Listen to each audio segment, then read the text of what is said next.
हाँ बेटा, इस समय हम लोग ग्रामर पढ़ रहे हैं बेटा। सी सेक्शन में जो क्वेश्चन आते हैं वह पढ़ रहे हैं बेटा। सी सेक्शन आपका कहाँ से बनता है ये हमने आपको बताया पहले बेटा, कि जो करंट में चल रहा होता है, जो करंट में क्वेश्चन पूछे जाते हैं उसी से मिलता जुलता आपका आता है बेटा। आप सभी लोग वीडियो देख रहे हैं, बहुत अच्छी बात है।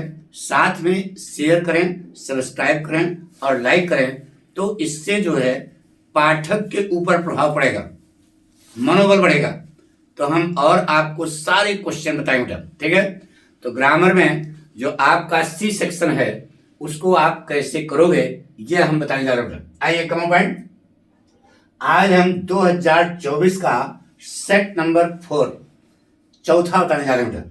आइए देखिए बेटा, पहला क्वेश्चन है, choose a correct option to answer the following questions. A government by officials is called. आपको बहुत बार, आपको जितना दिख रहा है आपने देखा होगा कि ज्यादातर सरकार के बारे में पूछता बेटा। पहला क्वेश्चन ज्यादातर, ऐसा नहीं कि हमेशा, ज्यादातर गवर्नमेंट के बारे में पूछता है।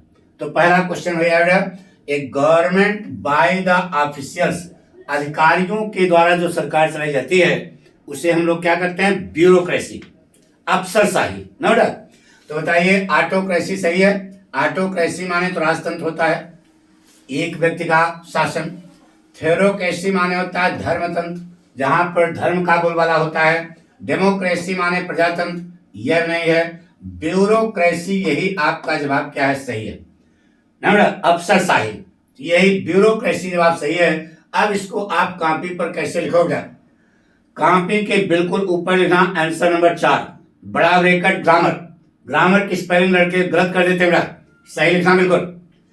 इधर लिखना केवल ए, फिर फ्रेज, फ्रेज माने बता चुके बेटा शब्द समूह, और इधर वन वर्ड।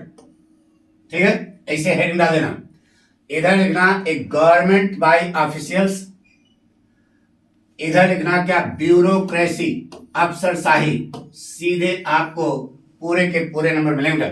इसी प्रकार से एग्जामिनर नंबर देता बेटा, यानी कि यह प्रश्न है, यह मेरा जवाब है, यह प्रश्न है, यह जवाब है। इस पैटर्न पर हमको लिखना है। ठीक है, अब क्वेश्चन दूसरा देखिए बेटा, choose a correct option to answer the following questions. The phrase, phrase दिया बेटा सेट इन, मीन्स क्या होता है बेटा, सेट इन माने शुरू करना। अब शुरू करना करें जी, यहां पर कहा बेटा, टू स्टॉप माने रोकना, गलत है। टू प्रोड्यूस माने पैदा करना, गलत है। टू बिगिन माने शुरू करना, अरे बिगिन माने मालूम होगा यार। सेट इन माने शुरुआत करना, टू बिगिन लगा दो। टू मूव माने गति करना, ये भी गलत है बेटा, केवल टू बिगिन आपका जवाब सही है। अब सुन, तो इसी प्रकार से आपको सेट इन यानी किसी कार्य में सेट हो जाना, मतलब कार्य की शुरुआत करना, तो टू बिगिन ये सही बेटा। अब आप इसको कॉपी पर कैसे प्रस्तुत करोगे, अब दोबारा फिर आंसर नंबर 4 लिखने की जरूरत नहीं है, नीचे जगह खाली होगी। इधर लिखना एक बी, क्या लिखना, बी, फ्रेज, शब्द समूह, मीनिंग, इसकी मीनिंग क्या है, सेट इन, ऐसे लिखना बेटा, और इधर लिखना टू बिगिन। ठीक है, आपको एग्जामिनर खुश होगा बेटा कि यह प्रश्न है, यह इसका जवाब है। बताइए कहां से नंबर काटोगे, ये तो मैथ है। ग्रामर पोर्शन जो है क्या होता है, मैथमेटिक्स होता है बेटा। अगर सही है तो पूरा का पूरा नंबर मिलेगा, अगर गलत है तो पूरा पूरा नंबर कटेगा भी, इसको ध्यान रखना। ठीक है, आई बात सुना, इसमें स्टेप मार्किंग नहीं होती बेटा, इसको बिल्कुल सटीक आपको लिखना बेटा। आगे देखिए बेटा, choose a correct option to answer the following questions. The synonym for dimness, dimness माने कम, कम करना, तो सिनोनिम माने पर्यायवाची आपको लिखना है। डिफीट माने हारना, गलत है।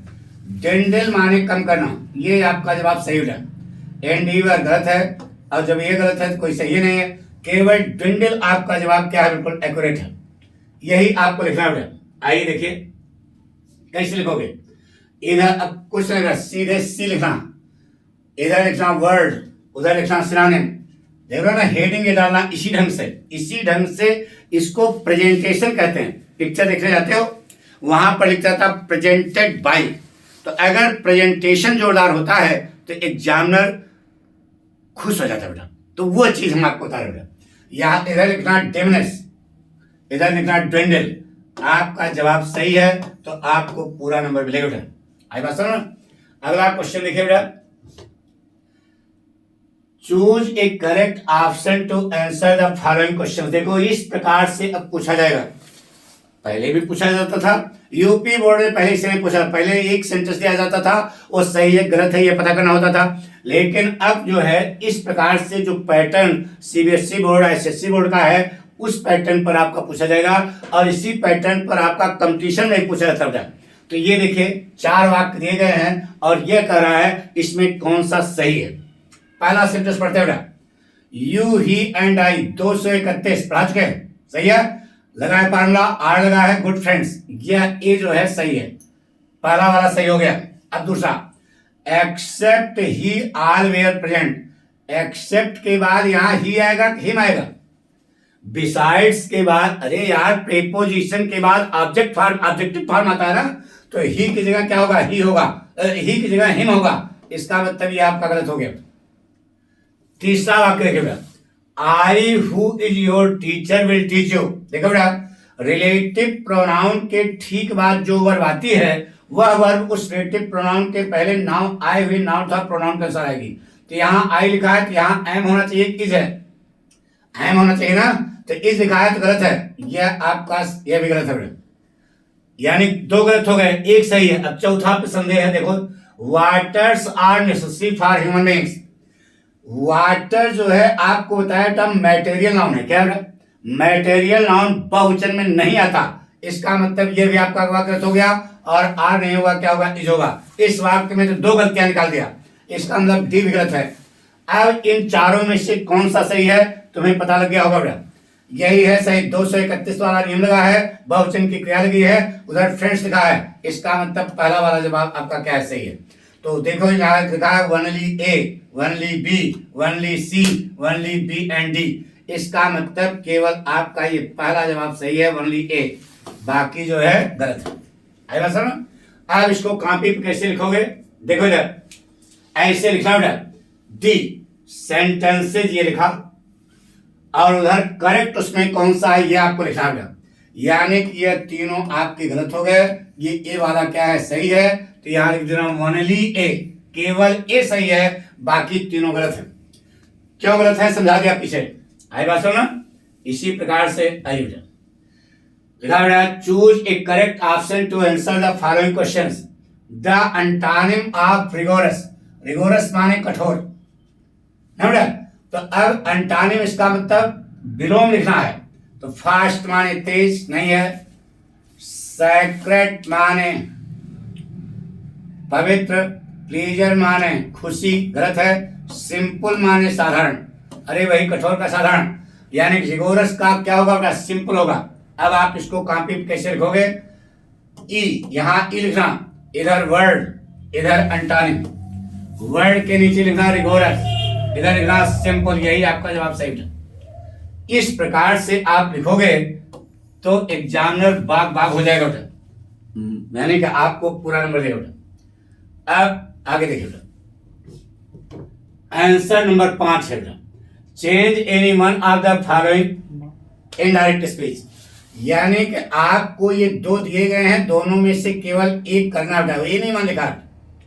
अब यार इससे सरल तो नहीं आएगा, क्या लिखा बेटा, who are you sir and why are you here, he asked the gentleman, ये देखो बेटा क्वेश्चन मार्क लगा है, तो इसको रिपोर्टिंग वर्ब को आप पहले ले आएंगे, he asked the gentleman, अरे क्वेश्चन मार्क लगा तो आस्क तो लगेगा ना, he asked the gentleman respectfully, sir लगा रहे ना सर, फिर कंजंक्शन क्या लगाओगे हु, और वाक को साधारण कर दोगे, तो यू बदलेगा जेंटलमैन, तो क्या हो जाएगा ही, और आर का क्या हो जाएगा वाज, तो he asked the gentleman who he was, he asked the gentleman respectfully who he was, and why concern now, वाक को साधारण कर दो, व्हाई ही वाज हियर का क्या हो जाएगा देयर, जवाब हो गया बेटा, ही आस्क्ड द जेंटलमैन रेस्पेक्टफुली, या विथ रेस्पेक्ट में लिख सकते हो बेटा, विथ रेस्पेक्ट भी सही है, he asked the gentleman respectfully who he was and why he was there, यही जवाब सही बेटा। अभी मिलेगा, the old woman said to me, I lived here with my servants for a week. बताइए साधारण वाक्य ना, साधारण वाक्य के लिए सेट टू को किसने लोगे? टोल्ड में। किसने बेटा? टोल्ड में। कंजंक्शन क्या लगाओगे? दैट। आमा कामा गया। यह पास्ट है तो पास्ट का पास्ट क्या होता है बेटा? Past perfect. Had lived past perfect होगा। और आई बदलोगे वुमेन के साथ क्या हो जाएगा? यहाँ सी, यानी कि से। और हियर का क्या हो जाएगा? देयर। हियर का यहीं पर क्या लिख दोगे? देयर। बेथ। अब माई बदलेगा किसके अनुसार? ओल्ड वुमेन के साथ क्या हो जाएगा? Her. Servant for a week क्या बना बेटा? The old women told me that she had lived there. There की स्पेलिंग सही लिखो। There with her servant for a week. ये बना। अब इसको जो है कॉपी पर कैसे लिखोगे? देखिए इधर आंसर नंबर 5 बिल्कुल ऊपर लिखना, बड़ा ब्रैकेट ग्रामर। इसी प्रकार से आपको लिखना होगा। इधर लिखना ए। नरेशन हेडिंग पड़ेगी इसे, नरेशन। डायरेक्ट इनडायरेक्ट ऐसे लिखना। क्वेश्चन है who are you sir and why are you here? He asked the gentleman. देखो बेटा रिपोर्टिंग वर्क को पहले है he asked the gentleman respectfully. Sir लगाया ना सर, सर के लिए क्या लगा दिया? रेस्पेक्टफुली। और कंजंक्शन क्या लगाया? हु ना बेटा। अब यू बदलेगा जेंटलमैन के साथ क्या हो जाएगा? ही। और was, who he was. And लगा ना ये। फिर कंजंक्शन लगा why, and why he was there. ये बन गया।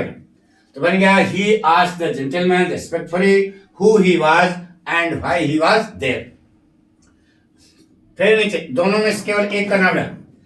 The old woman said to me, I live here with my servant for a week. ये साधारण वाक्य के लिए सेट टू को क्वेश्चन ला टोल्ड में एक काम किया। 4 काम करना है। नंबर 2 कंजंक्शन क्या लगाया? दैट। 2 काम किया। नंबर 3 यह पास्ट है भी पास्ट। पास्ट का पास्ट पास्ट परफेक्ट होता है। पास्ट परफेक्ट हेड लगा करके वर्ब की थर्ड फॉर्म कर दिया। आई पर्सन है, वुमेन का साथ बदलेगा क्या हो जाएगा? सी। ये 3 काम मेन हो गए। अब इतना तो मालूम है हियर का क्या हो जाएगा? There with her servant for a week. पढ़ो टावर क्या? The old woman told me that she had lived there with her husband for a week. इस प्रकार से अगर दोनों में से कोई आप एक करोगे तो आपको पूरा नंबर मिलेगा। कहीं गलती कोई ना करना। ध्यान रहे लड़के यहाँ हियर का हियर लिख रहे हैं, वो गलत है। हियर का देयर हो जाएगा। अगला क्वेश्चन देखिए बेटा। Combine any one of the following adjectives. Simple sentence बनाना बेटा। क्या बनाना है? Simple sentence. तो ये जो पहला वाला वाक्य है पढ़ो इसको। He admitted his error, he expressed his regret.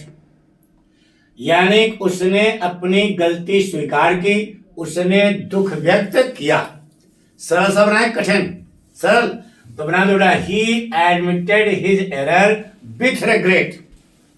बस नाउन अथवा जन के पहले प्रीपोजिशन लगा दिया। ही admitted his error with regret. एक हो गया।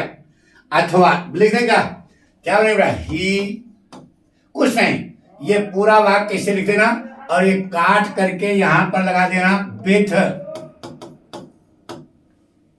पढ़ो बन गया। ही admitted his error with regret. बस काम खत्म। अरे रिग्रेट नाउन हो गया, उसके पहले भी लग गया, वाक्य सही हो गया। इसको एक ढंग से और बना सकते हो बेटा। प्रेजेंट पार्टिसिपल से जैसे गलती स्वीकार की वैसे दुख व्यक्त करेगा ना। दोनों कार्ड साथ साथ हुए तो लगा दो बेटा admitting. Present participle admitting his error, he expressed his regret. He expressed his regret. यानी क्या आपका वाक्य 2 ढंग से बनेगा। एक तो बनेगा he admitted his error with regret, एक। दूसरा admitting his regret, he expressed his regret. Admitting his error, he expressed his regret. कोई प्रॉब्लम? अब आइए अगला वाक्य। दोनों में से केवल एक करना होगा। This is the place here I was attacked by robber. Complex बनाना होगा। आपको बताया था प्लेस के बाद क्या लगाना है? वेयर। तो हियर को काट करके वेयर लगा दो। पढ़ो बन गया, कॉम्प्लेक्स बन गया। This is the place where I was attacked by robbers. अब इसको कॉपी पर कैसे लिखोगे, देखो इधर कॉम्बिनेशन ऑफ बी लिखना है इधर।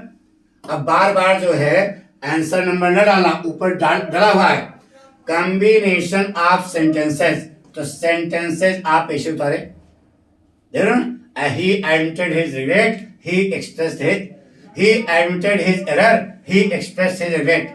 अब इसको सिंपल बनाना है, तो ही admitted his regret, his error with regret, देखो विथ और रिग्रेट नाउन है, बन गया। अथवा admitting his regret, admitting his error, he expressed his regret। यह आपका जवाब सही हो गया बेटा। इस प्रकार दोनों में से केवल एक ही लिखना बेटा, चाहे ये लिखना चाहे लिखना, दोनों सही है। अगर कोई कहे गलत मार देना कंटाप कर देना, लंट हो जो बता रहे हैं सही है। दोनों में से ये नाउन अथवा जेंट के पहले प्रीपोजिशंस बना और ये प्रेजेंट पार्टिसिपल बना, वर्ब दोनों में एक है, दोनों सिंपल है, दोनों का अर्थ सही है, इसका मतलब वाक्य सही है। सेंटेंस है this is the place here I was attacked by robbers. हमने कहा हियर को काट करके क्या लगा दो, हेयर, पढ़ो बन गया। हियर देयर काट करके हेयर लगाने के समझाया था ना, तो this is the place where I was attacked by robbers, सही है। अगला क्वेश्चन चलिए उधर, transform any one of the following adapted. Any one केवल एक करना बेटा, दोनों में से केवल एक करना। Kolkata is the biggest city in India, बताइए कौन सी डिग्री है, सुपरलेटिव। क्या लाना है, पास्टिव। सुपरलेटिव डिग्री का वाक्य है, पास्टिव में जाएगा तो वाक्य उल्टा उठेगा, यानी कि यहीं से वाक्य उल्टा उठेगा। लेकिन सुपरलेटिव डिग्री पहले क्या लिखा, द कटा मिलेगा क्या, no other. No other city in India is as big as Kolkata. As big as लिखो या सो बिग एज लिखो, दोनों सही हैं। No other city in India is as big as Kolkata. अरे डिग्री पढ़ाया यार, यही बनेगा। अब आगे देखो, No sooner did the train stop than I got down। अरे यार निगेटिव है तो no sooner काट करके यहां लगा देना as soon as। और यह जो वाक्य इंट्रागेटिव है इसे अफर्मेटिव बना देना, the train stopped,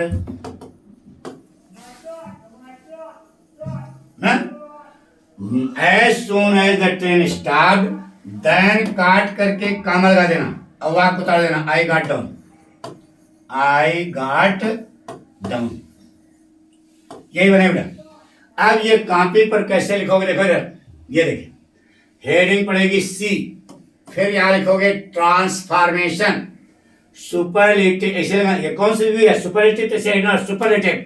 Kolkata is the biggest city in India. अब इसको क्या बनाना है, पास्टिव में, तो लगाया no other city in India is as big as Kolkata. As big as या सो बिग एज, दोनों सही है। No other city in India is as big as Kolkata, ये सही है। अब दोनों में से केवल आपको एक करना बेटा। दूसरा वाक्य क्या निगेटिव दिया गया, नो सूनर निगेटिव है ना बेटा। अब इसको जो है अफर्मेटिव करना है, बताया भाई इसमें 3 काम करने हैं। नो सूनर काट करके क्या लगा दोगे, एज सून एज, क्या लगा दोगे, एज सून एज। और ये जो वाक्य है इसे इंट्रागेटिव बचाना, इसे हमने अफर्मेटिव बना दिया। 2 काम हो गया, देन की जगह कामा लगा देना, बस बाकी वाक्य बता देना, पढ़ो बन गया। एज 3 काम करना, नो सूनर को एज सून एज में आगे का वाक्य अफर्मेटिव कर देना, देन की जगह कामा लगा देना, पूरा वाक्य हो जाएगा। As soon as the train stopped I got down, जब ही गाड़ी रुकी मैं नीचे उतर गया। अगला वाक्य देखिए, correct any one of the following, दोनों में से केवल एक करना था, 2 दिए गए। The manager deprived the principal with all powers. अरे यार डिप्राइव माने वंचित करना ना, तो डिप्राइव के आगे विथ लगेगा, विथ साथ होता है ना, यहां लगेगा क्या था, ऑफ लगेगा, क्या लगेगा, डिप्राइव्ड के बाद ऑफ आता है। मैनेजर ने पूरी ताकत से प्रिंसिपल को वंचित कर दिया, ये जवाब बेटा। मैनेजर ने समस्त ताकत से, जितनी ताकत दी थी उससे प्रिंसिपल को वंचित कर दिया, तो वहां विथ नहीं लगेगा, क्या लगेगा, ऑफ लगेगा। अब देखो अभी ये परसों पढ़ा हुआ, neither food nor water were given to me study. हमने बताया था either dash dash or, neither dash dash nor, or nor से। यदि दो कर्ता आपस में जुड़ेंगे तो जो बाद में कर्ता आएगा उसके अनुसार वर्ब आएगी। तो यहाँ वर होगा, वाटर के अनुसार बताइए क्या होगा, वाज होगा। ये दो गलतियां थी, वहां आप लगेगा, यहां पर वाज लगेगा। अब इसको कॉपी पर कैसे आप लिखोगे, देखो जरा, इधर लिखना डी, देख रहे हो ना, हेडिंग पड़ेगी correction, incorrect, the manager deprived the principal with all powers. Correct क्या है, the manager deprived the principal of all powers. यहां विथ गलत है, यहां क्या लग गया, of. Neither food nor water were given to me study. अब देखो इसमें नाइदर नॉर लगा है तो इससे दो कर्ता आपस जुड़े हैं, तो वाटर के अनुसार यहां वर नहीं आएगा, क्या आएगा, वाज आएगा। यही गड़बड़ था। तो दोनों में से आपको केवल एक करना है, चाहे ये करो चाहे ये करो। एग्जामिनर नंबर देने के लिए बाध्य होगा, उसके बाद को नंबर देना पड़ेगा। यह पैटर्न है पाठक स्टेप पे। अगला देखिए, use any one of the following pairs of words in your sentences to make the difference in their meaning clear. यानी कि यूज करना है, मीनिंग नहीं लिखना है। अभी हम कॉपी जांच रहे थे, उसमें एक लड़के ने ये क्वेश्चन को कैसे किया, इधर शब्द लिखा, इधर मीनिंग लिख दिया। मीनिंग नहीं लिखना है, आपको ऐसा सेंटेंस बनाना है कि उस शब्द का अर्थ जो है क्लियर हो जाए। ठीक है, अब आइए, यहां लिखा है कैनवास। कैनवास जानते हो, नहीं जानते हो? अरे मोटा पर्दा यार, मोटे पर्दे पर जो चित्र लोग बनाते हैं, तो कैनवास माने मोटा पर्दा किसी चीज का। अब ये कैनवास, वोट मांगने के लिए कन्वेंसिंग करते हो, उसकी अंग्रेजी है क्या, कैनवास। ठीक है, इल्यूजन माने भ्रम, इस इल्यूजन माने क्या होता है, भ्रम। और इस इल्यूजन माने होता है इशारा, संकेत। इस इल्यूजन माने इशारा या संकेत। अब इसका यूज कैसे करना है आइए समझते हैं। इधर लिखना ई, हेडिंग डालना सीखो, कंफ्यूजिंग वर्ड्स, भ्रम कर पैदा करने वाले शब्द। देखिए दोनों का कहने में उच्चारण एक लग रहा है, लेकिन अर्थ दोनों का अलग अलग है। इधर लिखना वर्ड्स, इधर लिखना देयर यूज। पहला कैनवास, कैनवास माने क्या होता है, मोटा पर्दा। तो देख, he painted a picture on the canvas, उसने एक मोटे पर्दे पर पिक्चर को पेंट किया। जवाब सही है, बिल्कुल सही है। कैनवास माने वही कन्वेंसिंग करना। अरे यार, नेता लोग कन्वेंसिंग नहीं करते भाई। He is convincing for votes, वह वोट के लिए समझा रहा है, कन्वेंसिंग कर रहा है। तो यहां पर आप जो है दोनों का सही है, बिल्कुल सही है। सही ऐसे ऐसे, और 2 नंबर आपको मिल गया। जो इतना नंबर का ऐसा मिलेगा, दोनों में से केवल आपको एक करना होगा। यहां बताया इल्यूजन माने क्या होता है, भ्रम। तो सी क्रिएटेड एन इल्यूजन, उसने एक भ्रम पैदा किया। क्या प्रॉब्लम, सही है। अब इल्यूजन माने होता है संकेत। तो she made an illusion to her past, उसने अपने भूत की ओर इशारा किया। भूत माने भूत वर्तमान भविष्य होता, भूत की ओर सर, बीते हुए समय की ओर इशारा किया। इस प्रकार से जब आप पूरा पेपर लिखोगे, कॉपी सजी होगी, कहीं कट पिट नहीं होगा, तो एग्जामिनर खुश होगा और आपको पूरा का पूरा नंबर देगा। Thank you.